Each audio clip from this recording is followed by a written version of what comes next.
Hello everyone. Today we are going to discuss one of the most important topic of cell biology or cytology.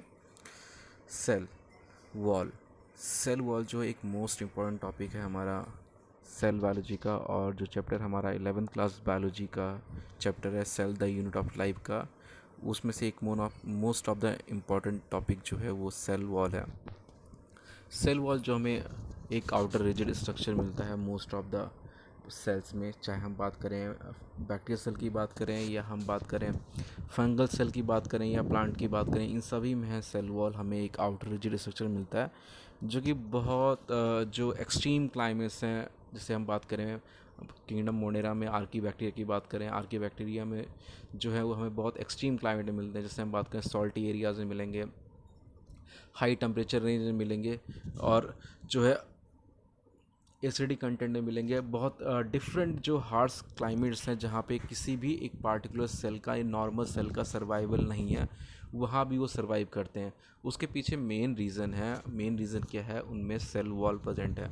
और दूसरा जो fossils form होते हैं, fossils हमें generally जो मिलते हैं वो क्यों मिलते हैं, because of the kind of cell wall. Cell wall किस चीज़ की बनी उस पर डिपेंड करता है, क्योंकि सेल वॉल जो है एक रिजिड स्ट्रक्चर जो कि डिग्रेड नहीं होता ईजिली, या अदर के केमिकल्स उनका इफेक्ट नहीं पड़ता। तो एक बहुत इंपॉर्टेंट टॉपिक है हमारा सेल वॉल, वो स्टार्ट कर रहे हैं आज हम। तो यही सिंपली वहाँ पे डिफाइन ही किया है कि सेल वॉल है क्या, एक नॉन लिविंग रिजिड स्ट्रक्चर है। सेल वॉल क्या है, non living rigid structure. Rigid means tough structure जो कि क्या करेगा, हर तरह से सपोर्ट करेगा सेल को, एनवायरमेंटल प्रॉब्लम से बचाएगा। उसके साथ साथ हम बात करें सेल की शेप फॉर्म करना, ये सब जो है करेगा। अभी फंक्शंस जो डील करेंगे हम, उसमें ये सारी चीज़ें सारी डिस्कस करेंगे दोबारा से। अब इससे हम बढ़ें, फर्स्ट यहाँ पे सेल वॉल जो है उसका कंपोजिशन क्या है। तो सेल वॉल का जो कंपोजिशन है वो अलग अलग है, डिपेंड करता है हम किसकी बात कर रहे हैं। जैसे यहाँ मैंने 3 to 4 लिए हैं। जैसे एक मैंने बैक्टीरियल सेल की बात की है, फिर फंगल सेल का बात किया है, फिर प्लांट का, फिर एल्गी का।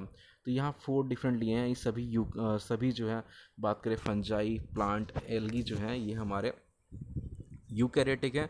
वहीं हम बात करें बैक्टीरिया की बात करें, वो हमारा प्रोकैरियोटिक सेल है। क्लियर, बैक्टीरिया जो है प्रोकैरियोटिक सेल है। और उसके अलावा बात करें फंजाई, प्लांट, एल्गी की बात करें, सभी क्या है यूकैरियोटिक सेल है। प्रोकैरियोटिक यूकैरियोटिक में डिफरेंस मैंने पीछे बता चुका हूँ। प्रोकैरियोटिक यूकैरियोटिक में डिफरेंस क्या है, प्रोकैरियोटिक सेल वो सेल हैं जिनमें कंपार्टमेंटलाइज स्ट्रक्चर्स नहीं मिलते हैं, सेल वॉल मिलता है, कैप्सूल मिलता है, स्लिम लेयर मिलती है और सेल मेम्ब्रेन मिलता है। उसके अलावा हमें कोई भी कंपार्टमेंटलाइज स्ट्रक्चर जो मेम्ब्रेन फॉर्म करने वाले स्ट्रक्चर वो हमें उसकी सेल के अंदर नहीं मिलते हैं। लेकिन अगर हम बात करें यूकैरियोटिक की, वहाँ मिलते हैं। बस प्रोकैरियोटिक में मिलता है तो राइबोसोम मिलता है, उसके अलावा कोई मेम्ब्रेन स्ट्रक्चर नहीं मिलता। ठीक, कंपार्टमेंटलाइज स्ट्रक्चर नहीं मिलता, लेकिन जो है यूकैरियोटिक में सारे मिलते हैं। अब बात करना स्टार्ट कर, जो यहाँ पे फर्स्ट पॉइंट यहाँ मैंने लिया है, form outer covering for the plasma membrane. अब प्लाज्मा मेम्ब्रेन जो है उसके लिए जो आउटर कवरिंग है वो हमें मिलती है, और वो जो outer covering non rigid structure है वही क्या है, हमारा सेल वॉल है। अब जो सेल वॉल तो इससे मिल रहा है, बैक्टीरिया में प्रेजेंट है, फंगल सेल में प्रेजेंट है, प्लांट सेल में प्रेजेंट है, एल्गी में प्रेजेंट है। अब ये सब में प्रेजेंट है, डिफरेंस क्या बचा इसके बीच में?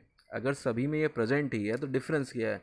डिफरेंस देखने के लिए हमने देखा ये बना किससे है। अगर ये आउटर वॉल फॉर्म हो रही है प्लाज्मा मेम्ब्रेन के बाहर, प्लाज्मा मेम्ब्रेन तो फिर प्रोटीन और लिपिड की बनी हुई है। चाहे बैक्टीरिया की बात करें, चाहे फंजाई, चाहे प्लांट, चाहे एल्गी, चाहे एनिमलिया की बात करें, सभी में प्रेजेंट होती है।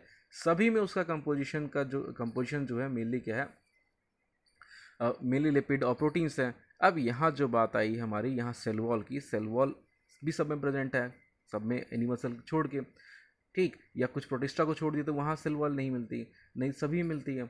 तो अब यहाँ डिफरेंस क्या निकला? डिफरेंस निकलना स्टार्ट हुआ जब हमने देखना स्टार्ट किया इनकी कंपोजिशन को, ये किससे बने हुए हैं, कौन? Cell wall.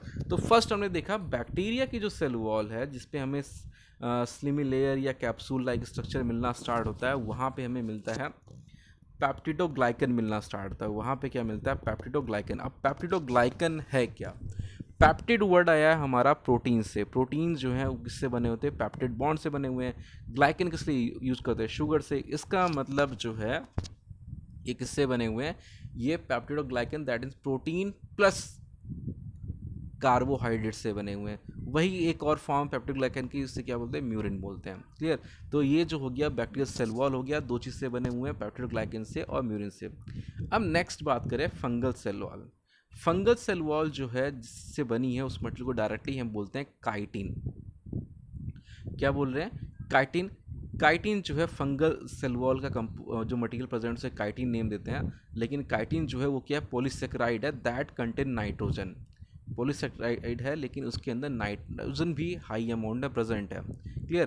पीछे जो आगे बात करेंगे वहाँ पे हमें मिलेगा कि वहाँ पे सिर्फ ग्लूकोज प्रेजेंट है, ग्लूकोज डिफरेंट वे में बॉन्ड फॉर्म कर रही है वो प्रेजेंट है। लेकिन यहाँ फंगल सेल में जो काइटिन प्रेजेंट है वहाँ हमें ग्लूकोज के साथ साथ, ग्लूकोज की जो लॉन्ग चेन उसके साथ साथ हमें नाइट्रोजन भी मिलता है, या एन एसिटाइल ग्लूकोज अमाइन जो है वो मिलता है यहाँ पे। फिर उसके साथ साथ बात करें, काइटिन का यूज़ है, बहुत ज़्यादा यूज़ है, अब तो कम हो गया है लेकिन पहले बहुत ज़्यादा यूज़ था। आज से लास्ट 5 to 10 ईयर की बात करें, इसका रिड्यूस हुआ है। और यूज़ क्या है इसका, यूज़ होता है कहाँ पे, हम करते हैं स्टिचेस लगाने में। क्यों, काइटिन जो उससे माइक्रोवियल एक्शन परफॉर्म नहीं होता। जो डिकम्पोजर्स हैं, जो डिकम्पोज करते हैं, जैसे अगर हम कॉटन की थ्रेड की बात करें तो कॉटन का थ्रेड तो जो इजीली डिकम्पोज है, लेकिन अगर काइटिन की जो है हम थ्रेड फॉर्म करें वो डिकम्पोज नहीं होते। क्यों नहीं होते, क्योंकि उससे माइक्रोबियल एक्शन परफॉर्म नहीं होता। अब भैया अगर माइक्रोबियल एक्शन नहीं परफॉर्म होता, हमारा प्रॉफिट क्या है, प्रॉफिट ये है कि हम इसे ऐसी जगह यूज़ कर सकते हैं जहाँ चांस है किसके, इन्फेक्शन के ग्रो करने के या माइक्रोबियल एक्शन के ग्रो करने के। तो ये चांस कहाँ हो सकता है, चांस हो सकता है ऑर्गेनिक मैटर का। तो ये यूज़ होती हैं हमारी, अब बात डायरेक्टली बताऊँ, यूज़ होती हैं कहाँ पे, जो हमारी स्टिचेस लगती हैं, कहीं पे ऑपरेशन हुआ है, कहीं पे इंजरीज हुई हैं तो वहाँ पे स्टिचेस करनी है। स्टिचेस करने के लिए जो हम थ्रेड यूज़ करते हैं वो काइटिन का होता है। और क्यों यूज़ करते हैं ये पीछे बताया, क्योंकि ये एंटी माइक्रोबियल एक्शन है, इस पर कोई भी माइक्रोज ग्रो नहीं करेंगे, इसको डिग्रेड नहीं करेंगे। ठीक। और क्यों यूज़ कर रहे हैं, क्यों वहाँ चांस, क्योंकि वहाँ पे बहुत सारा ऑर्गेनिक मैटर लीक होगा, प्रेजेंट होगा, जिसकी इम्यूनिटी वीक हो रखी है, जहाँ पे माइक्रोबियल एक्शन इजीली परफॉर्म हो सकता है, वहाँ पे चांस बहुत ज़्यादा हैं, इसलिए हम इनको यूज़ करते हैं। लेकिन आजकल का टाइम हम जनरली स्टील के नेल्स यूज़ कर रहे हैं। क्यों, क्योंकि उन्हें स्टिच करना इजी होता है, इन्हें नीडल्स के थ्रू स्टिच करना पड़ेगा, उन्हें सिंपली पंचिंग मशीन आती है, पंचिंग मशीन के थ्रू डायरेक्टली जो है हम पंच करते जाएंगे और सेकेंड्स में जो है हमारा काम हो जाएगा। इंजरीज जो है या जो ऑपरेट किया है, छोटा ऑपरेशन किया है या बड़ा स्टिच मारी है, लगाई है, उनको ईजिली हम ब्लॉक कर सकते हैं। अब नेक्स्ट है प्लांट सेल वॉल। अब प्लांट सेल वॉल जो है वो बनती है हमारी किसकी, सेलुलोज की। प्लांट सेल वॉल किसकी बनती है, सेलुलोज की बनती है। उसके साथ उसमें मिलता है हेमी सेलुलोज मिलता है, पैक्टिन मिलता है। क्या मिलना हमें, सेल वॉल जो बनी है प्लांट की, किससे बनी, सेलुलोज की बनी, हेमी सेलुलोज की बनती है, पैक्टिन्स की बनती है, प्रोटीन्स की बनती है। ठीक। अब प्रोटीन्स भी यहाँ प्रेजेंट है, लेकिन मेनली जो कंपोनेंट है प्लांट सेल वॉल का वो कौन है, सेलुलोज। अब ये हैं क्या चीज़ें, ये चीज़ें हैं पॉलीसेकेराइड हैं, सेल ग्लूकोज की लॉन्ग चेन्स हैं, जिनमें बॉन्डिंग जो है डिफरेंट पैटर्न से बॉन्डिंग होती है, उन डिफरेंट पैटर्न की बॉन्डिंग के थ्रू जो है ये फॉर्म होते हैं। क्लियर। तो ये हो गया प्लांट सेल वॉल जो, और यही मैंने अभी पीछे बताया कि ये फॉसिलाइजेशन में हेल्प करते हैं, क्योंकि इजीली डिग्रेड भी नहीं होते हैं। जैसे हम ह्यूमन की बात करें, हम जो है हम ग्रासेस कंज्यूम नहीं करते हैं, हम ग्रासेस कंज्यूम नहीं करते, क्यों नहीं करते, उसके पीछे रीज़न ये है कि हमारी बॉडी में जो भी एंजाइम्स हैं वो ऐसे एंजाइम हमारे पास अवेलेबल ही नहीं है जो सेलुलोज के बीच में जो बॉन्ड प्रेजेंट को ब्रेक कर पाए। क्लियर। तो यही बात करें, एनिमल्स जो कंज्यूम करते हैं ग्रास, जो हाई अमाउंट में सेल वॉल कंज्यूम कर रहे हैं, उनमें भी कैपेसिटी नहीं है इसको डिग्रेड करने के लिए, इसलिए उनकी बॉडी में क्या होता है, डिकम्पोजर्स होते हैं, मिथेनोजन बैक्टीरिया होते हैं, वो बैक्टीरिया में कैपेसिटी है इनको डिकम्पोज करने की। क्लियर। अब नेक्स्ट हमने एल्गी भी लिया, एल्गी को सेपरेटली लिया क्योंकि वहाँ पे कुछ और भी चीज़ें मिलती हैं हमें। वहाँ मिलता है हमें सेलुलोज के साथ साथ हमें हेमी सेलुलोज भी मिल जाएगा, वहाँ भी गैलेक्टेंस मिलेगा, मैनेंस मिलेगा, मिनरल्स मिलेंगे, कैल्शियम कार्बोनेट जैसे एग्जांपल हो गया। ये सारी चीज़ें कंपोज करेंगे क्या, हमारी एल्गी की सेल वॉल को कंपोज करेंगे। क्लियर। तो ये कंप्लीट हो गया हमारा जो है ये पेज। इसके साथ साथ अब बढ़ते हैं हम आगे की तरफ, और आगे की तरफ हमें मिलता है कि सेल वॉल फॉर्मेशन, कि सेल वॉल हमारी फॉर्म कैसे होगी, सेल वॉल जो है हमारी फॉर्म कैसे होगी। तो सेल वॉल फॉर्म कब होती, पहले वही बात कर लें। सेल वॉल फॉर्म होती है हमारी कब, जैसे हमारा ये सेल है, प्लांट सेल है, ये अंडर को डिवीज़न गया, अंडर को डिवीज़न जाएगा, डिवीज़न जाने के बाद जो है 1 से 2 सेल फॉर्म होगी। तो 1 से 2 सेल जब फॉर्म होती है उस टाइम का साइज़ कुछ ऐसे इस तरह हो जाएगा। इस तरह हो जाएगा। तो यहाँ पे होता क्या, यहाँ जो न्यूक्लियस, ये न्यूक्लियस हो गया हमारा, ये जो हो गया हमारा क्या हो गया, ये न्यूक्लियस हो गया और ये न्यूक्लियस हो गया। अब क्या करना है, इनको सेल मटेरियल लेके सेपरेट होना है, सेल मटेरियल लेके इनको सेपरेट होना है। तो प्लांट के केस में क्या होता है, सेल वॉल फॉर्म होती है, सेल वॉल फॉर्म होगी और ये क्या होंगे, एक से दो सेल में डिवाइड होंगे। कब डिवाइड होंगे, जब तक बाउंड्री नहीं फॉर्म होगी। बाउंड्री तो तब जब तक फॉर्म होगी तो डिवीजन तो फॉर्म नहीं होगा। तो होता क्या है, इनके बीच में सेल प्लेट फॉर्म, जैसे यहाँ गिवन है आपको इस पॉइंट में, यहाँ के गिवन सेल प्लेट फॉर्म होगा। तो सेल प्लेट में क्या होता है, यहाँ पे जो मिडल लैमला है, मिडल लेयर जो कैल्शियम पैक्टेट की बनी होती है, वो यहाँ पे आके एक्यूमुलेट होना स्टार्ट करेगी, वो यहाँ पे एक्यूमुलेट होना स्टार्ट करेगी। अब इसकी एक्यूमुलेशन से क्या होगा, इसकी एक्यूमुलेशन से ये प्रॉफिट होगा कि जो प्राइमरी सेल वॉल है, प्राइमरी सेल वॉल के लिए जो कंपोनेंट है, मेरी सेलोज जैसे प्लांट की बात करें तो वो प्रेजेंट है, वो जो है वो आके यहाँ पे एक्यूमुलेट होना स्टार्ट करेगा, इस साइड भी और इस साइड फॉर्म होना स्टार्ट करेगा।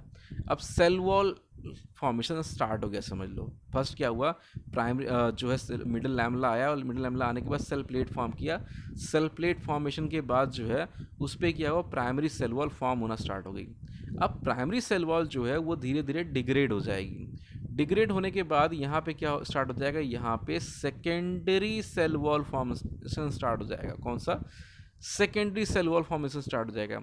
सेकेंडरी फॉर्मेशन के बाद जो है ये हमारा सेल एक से दो सेल में डिवाइड हो चुका है कम्प्लीटली। कुछ केसेस में हमें यहाँ पे दिखाई ही पड़ता है, यहाँ पे ओपनिंग्स प्रेजेंट है जिसे हम बोलते हैं प्लाज्मोडेस्मेटा, जो कि एक से दो सेल के बीच में कनेक्शन प्रोवाइड करते हैं। अभी आगे बात भी करेंगे इसके बारे में, ठीक। तो सेल वॉल फॉर्मेशन में क्या होगा, सबसे पहले क्या होगा, सेल प्लेट फॉर्म होगा। सेल प्लेट के लिए middle lamella responsible, middle lamella में क्या होता है अभी आगे नेक्स्ट पेज पे हमें उसकी काफ़ी डिटेल में पढ़ना है, ठीक। तो सेल प्लेट फॉर्मेशन के बाद उस पर जो है cell primary cell wall formation start हो जाएगी। प्राइमरी वॉल फॉर्मेशन के बाद धीरे धीरे वो डिमिनिश होती जाएगी। जैसे वो डिमिनिश होना स्टार्ट होगी, सेकेंडरी वॉल फॉर्म होना स्टार्ट हो जाएगी। सेकेंडरी वॉल फॉर्मेशन के बाद जो हम एकदम क्लियरली हमें विजिबल होना स्टार्ट हो जाएगा कि अब ये एक से दो सेल में डिवाइड हो चुका है, क्लियर। अब जैसे यहाँ टेक्स्ट की बात करें, टेक्स्ट जो मैंने यहाँ इंक्लूड किया है, फर्स्ट अगर हम रीड करें तो फर्स्ट में यही लिया है, the new cell wall begin with the formation of simple precursor called cell plate. तो सिंपल प्रिकर्सर फॉर्म होगा और सिंपल प्रिकर्सर है क्या, सेल प्लेट है, और वो किसका बना, मिडल लैमला का। The middle lamella between the walls of the two adjacent sales, दोनों के बीच में क्या होंगे, मिडल लैमला फॉर्म हो जाएगा।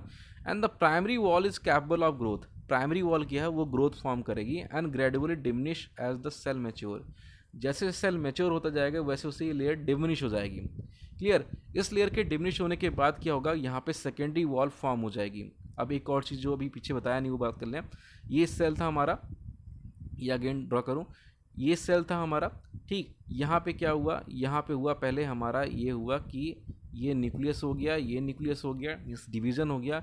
डिवीज़न होने के बाद यहाँ पे हमारा मिडल लैमला फॉर्म हो गया, सेल प्लेट से बोल रहे हैं, सॉरी सेकेंड, हाँ ठीक। तो यहाँ पे जो है एक सेकेंड, हाँ, यहाँ पे मिडल लैमला फॉर्मेशन हो गया। मिडल लैमला के बाद हमारे पास क्या आ गया, मिडल लैमला के पास हमारे पास प्राइमरी वॉल आ गई, प्राइमरी वॉल फॉर्म हो गई। प्राइमरी वॉल फॉर्म होने के बाद हमारा क्या है, अरे यार मिस्टेक हो गया यहाँ पे, अगेन रिपीट करते हैं। यहाँ पे ये हमारा न्यूक्लियस हो गया, ये न्यूक्लियस हो गया, ये न्यूक्लियस हो गया। अगेन करें, अगेन कलर चेंज करके ड्रॉ करता हूँ मैं आपको। यहाँ मिडल लैमला हो गया हमारा, ये मिडल लैमला हो गया, और ये हमारा क्या हो गया, ये हमारा हो गया primary cell wall, clear. Primary cell wall कुछ टाइम का डिमिनिश हो जाएगी। डिमिनिश होने के बाद क्या डिमिनिश हो जाएगी, डिमिनिश होने के बाद क्या होगा, सेकेंडरी वॉल फॉर्मेशन स्टार्ट हो जाएगा। क्या स्टार्ट हो जाएगा, सेकेंडरी वॉल फॉर्मेशन स्टार्ट हो जाएगा। अब सेकेंडरी वॉल जब फॉर्म हो जाएगी, मैच्योर हो जाएगी और दो डिफ्रेंशिएट हो जाएंगे, तो यहाँ से क्या हुआ, यहाँ से एक और वॉल फॉर्म होगी, एक और मेम्ब्रेन फॉर्म हो जाएगी, और वो मेम्ब्रेन हमारी क्या होगी, वो मेम्ब्रेन हमारी क्या होगी, प्लाज्मा मेम्ब्रेन। वो मेम्ब्रेन क्या होगी हमारी, वो मेम्ब्रेन होगी हमारी प्लाज्मा मेम्ब्रेन। तो इस तरह हमारे पास दो सेल फॉर्म हो गया। और यहाँ पे एक हमें एक चीज़ और देखने को मिलता है, यहाँ पे हमें साइटोप्लाज्मिक कनेक्शन देखने को मिलते हैं, ठीक। और जो साइटोप्लाज्मिक कनेक्शन है वो क्या है, हमारा प्लाज्मोडेस्मेटा है। अब यहाँ पे हमारा सेल वॉल कैसे फॉर्म होता है वो कंप्लीट हो गया। अब नेक्स्ट हम बात करें किसकी, नेक्स्ट हम बात कर रहे हैं कि मिडल लैमला क्या है, जो बार बार आ रहा है, मिडल लैमला क्या है, a layer mainly of calcium pectate, एक लेयर है जो किसकी बनी है, कैल्शियम पैक्टेट की बनी है, ठीक। होल्स और glue the different neighbouring cells together. अब ये करता है दो सेल, जैसे ये सेल है और ये सेल है, ठीक, ये सेल है, ये सेल है, इनको आपस में ग्लूइंग करने में कौन हेल्प कर रहा है, हेल्प कर रहा है मिडल लैमला। अब मिडल लैमला से ये बात करें, ये साइड जो है ये आउटर साइड है, ये कौन सा है, सेल का आउटर साइड है। मिडल लैमला जो प्रेजेंट होगी वो यहाँ प्रेजेंट होगी, यहाँ प्रेजेंट होंगी, यहाँ प्रेजेंट होंगी, या यहाँ पे कोई नेबरिंग सेल और प्रेजेंट है, और नेबरिंग सेल्स प्रेजेंट हैं, तो उन, एक सेकेंड, वहाँ प्रेजेंट होंगी हमारी मिडिल लैमला, इनके बीच में। बट मिडिल लैमला की बात अगर करें हम, तो मिडिल लैमला कहाँ नहीं होगी, मिडिल लैमला कहाँ नहीं होगी बता रहा हूँ आपको, यहाँ प्रेजेंट होगी, यहाँ प्रेजेंट होंगी, यहाँ प्रेजेंट होंगी। बट अगर मिडिल लैमला की बात करें तो जो आउटर सरफेस होगी वहाँ नहीं होगी। आउटर सरफेस पे जो प्रेजेंट है वहाँ पे क्या होगा, वहाँ सिर्फ क्या होगा, सिर्फ होगा हमारा cell wall as a outer layer होगा, सेल वॉल क्या होगा, एज ए आउटर लेयर होगा। क्लियर। बस यहाँ जो इनर सेल्स हैं, जो नेबरिंग सेल्स को कनेक्ट करने में हेल्प कर रहे हैं, ग्लूइंग करने कर रहे हैं, वो मिडिल लैमला कर रहे हैं। Cell wall and middle lamella may be traverse, cell wall जो है और मिडिल लैमला जो है may be traverse by plasmodesmata which connect the cytoplasm और नेबरिंग सेल्स। और कुछ एरियाज में हमें दिखाई पड़ेगा कि वहाँ पे कट मार्क्स प्रेजेंट है सेल वॉल के बीच में, और सेल वॉल और मिडिल लैमला के बीच में। और ये जो कट मार्क्स या ट्रैवर्स या पासेस प्रेजेंट है, ये पासेस जो हैं मेनली हेल्प करते हैं किसको, साइटोप्लाज्मिक कनेक्शन प्रोवाइड करने के लिए। और ये दो सेल के बीच में साइटोप्लाज्मिक कनेक्शन, जिससे कि जो मटीरियल्स हैं वो मूव करते हैं। क्लियर। तो ये कंप्लीट हो गया हमारा मिडिल लैमला का। और एक फैक्ट की बात करें, फैक्ट में सिंपली हमने देखा है कि कई बार जो हमारे फ्रूट्स होते हैं, जैसे टोमेटो में बहुत इजीली ऑब्जर्व हो जाता है हमें ये चीज़ कि टोमेटो अगर घर पे आया तो 1 या 2 या 3 दिन अगर फ्रिज में नहीं स्टोर किया उन्हें, तो उनमें रिंकल्स आना स्टार्ट हो जाते हैं। उनमें हमें क्या देखने को मिलता है, रिंकल्स देखने को मिलते हैं। वो रिंकल्स क्यों आते हैं, क्यों आते हैं, क्योंकि मिडल लैमला हमारे डिग्रेड होना स्टार्ट कर जाते हैं टाइम के अकॉर्डिंग। इसीलिए जो हमारे फ्रूट्स हो गए या हमारे टोमेटो भी फ्रूट ही हमारा, उसमें हमें रिंकल्स देखने को मिलते हैं क्योंकि इनकी मिडल लैमला डिग्रेड होना स्टार्ट कर जाती है। क्लियर। ये हो गया। और यही चीज़ जो है, अब ये जो प्रॉब्लम, इस प्रॉब्लम को सॉल्यूशन करने के लिए अभी जो आप 12th में पढ़ोगे आप ये चीज़, या आगे चल के पढ़ोगे आप, उसमें चेंज क्या, चेंज ये है कि ये लेयर जो है, ये लेयर जो है ये सेव कर रही है। तो अब हमने क्या करना स्टार्ट किया, हमने हाइब्रिड प्लांट बनाना स्टार्ट कर दिया जिसके अंदर फ्रूट फॉर्म होगा, उसकी मिडिल लैमला किसी भी कंडीशन में डिग्रेड नहीं होगी। इवन आप देखो कई बार टोमेटो केस में अंदर जो है उसमें स्मॉल इंसेक्ट भी ग्रो कर चुके हैं, लेकिन उसकी मिडिल लैमला जो है वो डिग्रेड नहीं हो रही, उसमें श्रिंकिंग नहीं आ रही है। क्यों नहीं आ रही, बिकॉज से हमने मॉडिफाई कर दिया है, मॉडिफाई कर दिया है, उसकी शेल्फ लाइफ इंक्रीज कर दी जिससे रिंकल्स ना आए। क्लियर। तो ये हो गया। अब लास्ट यहाँ पेज बचा हुआ हमारा फंक्शन का पेज बचा हुआ है। यहाँ पे फंक्शन की बात करें तो फर्स्ट यहाँ सिंपली फंक्शन हमें ऑब्जर्व हो रहा है, give shape to the cell. ये कर रहे हैं, ये शेप प्रोवाइड करके हैं सेल को, जिससे कि जो एक शेप हम जानते हैं, एक स्ट्रक्चर जो हम सेल का समझते, जैसे प्लांट सेल का जनरली रेक्टेंगुलर स्ट्रक्चर मिलेगा, या कहीं पे हम किसी भी चीज़ को बता रहे हैं कि इसका स्ट्रक्चर ये है, उस सेल का स्ट्रक्चर या कैप्सूल लाइक स्ट्रक्चर फॉर्म हो रहा है बैक्टीरिया में, उसके लिए रिस्पॉन्सिबल है उसकी सेल वॉल। कौन रिस्पॉन्सिबल है, उसकी cell wall. Protect the cell from the mechanical damage and infection. उसके साथ साथ एक और बात करें, एक और बात ये करें, स्टार्टिंग बात करा कि हमने सेल वॉल, हमारे पास जो सेल वॉल है उसका स्ट्रक्चर रिजिड है, रिजिड है, तो उसका कोई मैकेनिकल स्ट्रेस पड़ता है उस पर, बाहर से स्ट्रेस पड़ता है तो उस पर कोई इफेक्ट नहीं पड़ेगा। क्लियर। सेम यही पर्पज़ है, यही रीज़न है जिसके कारण हमारा जो प्लांट है, हमारा जो ट्री है या हब या श्रब है, वो सभी के सभी जो है हाई टेम्परेचर पे तो विथस्टैंड करते हैं, उसके अलावा जो एनवायरमेंटल स्ट्रेसेस हैं उन पे भी जो है वो सर्वाइव कर रहे हैं, उन पे कोई इफेक्ट नहीं पड़ा because of the cell wall. दूसरा इन्फेक्शन, अभी काइटिन बताया, काइटिन का एंटी माइक्रोबियल इन्फेक्शन है। क्लियर। तो ये जो है उसके साथ साथ जो इन्फेक्शियस मटीरियल्स हैं उनको भी अंदर इंटर करने से स्टॉप करते हैं, प्रिवेंट करते हैं। Next, help to cell interaction. अभी बताया कि प्लाज्मोडेस्माटा जो है प्लाज्मोडेस्माटा एक साइटोप्लाज्मिक कनेक्शन प्रोवाइड करता है किसके थ्रू, सेल वॉल के थ्रू। तो ये क्या करते हैं, दो सेल टू सेल कनेक्शन जो पास हो रहे हैं या सेल टू सेल कनेक्शन मिल रहे हैं, उन कनेक्शंस को भी ये फॉर्म करने में हेल्प करते हैं। Provides barrier to undesirable macromolecules, उसके साथ साथ जो सेल में डिज़ायरेबल नहीं है, जनरली सेल वॉल हमारी परमिएबल होती है। एक चीज़ ये मैंने इंक्लूड नहीं किया लेकिन ये बता दूं, जैसे वाटर हो गया या अदर सब्सटेंस हो गए, उन सभी के लिए ये परमिएबल होती है, लेकिन कुछ ऐसे मैक्रो मॉलिक्यूल जिनके लिए इम्परमिएबल भी होती है। लेकिन जनरली हमारी सेल वॉल जो है परमिएबल होती है। उसके साथ साथ इस पेज के साथ साथ ये जो है हमारा ये कंक्लूड होता है। अब जो नेक्स्ट हम डिस्कस करने वाले हैं वो इंडो मेम्ब्रेन सिस्टम को डिस्कस करेंगे और उन्हीं पे आगे जो है डिस्कस करना स्टार्ट करेंगे। इंडो मेम्ब्रेन सिस्टम जिससे बात करें, वहाँ पे क्या मिलेगा हमें, इंडोप्लाज्मिक रेटिकुलम मिलेगा, गोल्जी बॉडी मिलेंगे, वहाँ लाइसोसोम होगा, वैक्यूल्स होगा, ये सारी चीज़ें वहाँ हमें पढ़ने को मिलेगी। तो अब जो हम नेक्स्ट डिस्कस करेंगे उन दो टॉपिक को डिस्कस करना स्टार्ट करेंगे। क्लियर, तो यहाँ पे कंक्लूड करते हैं।